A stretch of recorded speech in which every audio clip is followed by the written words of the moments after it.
Cockroach जनता पार्टीचे संस्थापक अभिजित दिपकेंनी भाजपमध्ये प्रवेशाची ऑफर आपल्याला मिळाली असा दावा केलाय। भाजपमध्ये ये नाहीतर तुला मारून टाकू अशा धमक्या दिल्याचा आरोप अभिजित दिपकेंनी केलाय। तर अभिजित दिपकेंना कोण धमकी देत आहे हे त्यांनी जाहीर करावं, उगीच भाजपची बदनामी करू नये असा पलटवार भाजपचे मंत्री चंद्रशेखर बावनकुळे यांनी केलाय।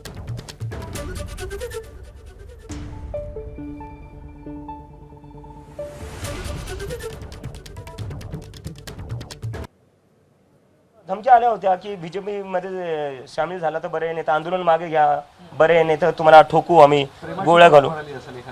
ही बीजेपीची प्रेमाचीच भाषा आहे, ही संघाची आणि बीजेपीची प्रेमाचीच भाषा आहे की तू ये नाही तर तुझं काहीतरी करून टाकू आम्ही। हे त्यांचं प्रेम हेच आहे, आई बापाचं पाहून घेऊ आम्ही, तुझ्या घरी जाऊन पाहून घेऊ। तुम्ही माझ्यावर काय करणार? तुम्ही माझ्या म्हणजे तुम्ही भीती एका 30 वर्षाच्या मुलाला, नरेंद्र मोदीच्या तर मला वाटतं मी नातवाच्या वयांचा असेल, अमित शहाच्या नातवाच्या वयाचा असेल मी, तुम्ही तुमच्या नातवाच्या मुलांना अशा धमक्या देतात, लाज वाटली पाहिजे तुम्हाला। म्हणजे काय करताय तुम्ही? मी आपल्याला आवर्जून सांगेल, महाराष्ट्रामध्ये 1,51,00,000 भारतीय जनता पार्टीची सदस्य संख्या आहे, प्रायमरी मेंबरशिप आहे, 1 लक्ष सक्रिय सदस्यता आहे। देशामध्ये 13 कोटी सदस्य संख्या आहे। यापैकी कुणीतरी एका व्यक्तीने माननीय दिपकेजींना भाजपमध्ये या त्यांना धमकी दिली असेल तर त्यांनी आम्हाला नाव कळवलं पाहिजे, आम्हाला खुलं नाव कळवलं पाहिजे।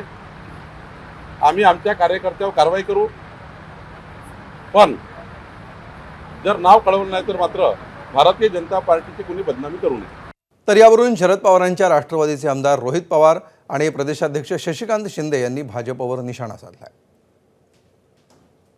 ना पक्षामध्ये घेऊन मग हे जो काय बदनामी त्या ठिकाणी झाली, जसं इथं महाराष्ट्रामध्ये खासदारांना विकत घेतलं, आमदारांना विकत घेतलं, पक्ष पैसे देऊन फोडले गेले, तसं त्यांना वाटलं की अभिजित दिपकेंना सुद्धा पैसे देऊन, दबाव टाकून, नाही तर तुला हे बघतो, तुमच्या आईवडिलांना धमकी देऊन आम्ही कुठंतरी अभिजित दिपकेंना मॅनेज करू, असं त्यांची कदाचित त्या ठिकाणी भूमिका असावी। पण मग जसं त्यांना एक पहिला फटका हा राजीनामा घेण्याच्या बाबतीत झाला, तसाच दिपकेंनी सुद्धा आता स्पष्ट केलंय की मला पैसे नाही तर दबाव टाकण्याचा जो प्रयत्न केलाय, मग कुठं ना कुठेतरी भाजप घाबरली आहे। असं आहे की अभिजित दिपके जनतेच्या मनातून उभं राहिलेलं नेतृत्व आहे, युवकांच्या मनातून राहिलेलं नेतृत्व आहे। त्यांना चांगलं वाईट कळतं। या भाजपच्या विरोधातली भूमिका तरुणाईमध्ये होती म्हणून त्याने अभिजित दिपकेंना पाठिंबा दिला। आता अभिजित दिपकेंना आपल्याकडे वळवण्याचा प्रयत्न भाजप करत असेल तर ते घाबरलेले आहेत, तरुणाई विरोधात जाते म्हणून घाबरले आहेत। अभिजित दिपकेने सत्य सांगितलं असेल तर मला वाटतं की त्यांचं मी अभिनंदन करेल की निदान लढण्याची भूमिका त्यांच्याकडे आहे, याचा सार्थ अभिमान। एबीपी माझा, उघडा डोळे बघा नीट।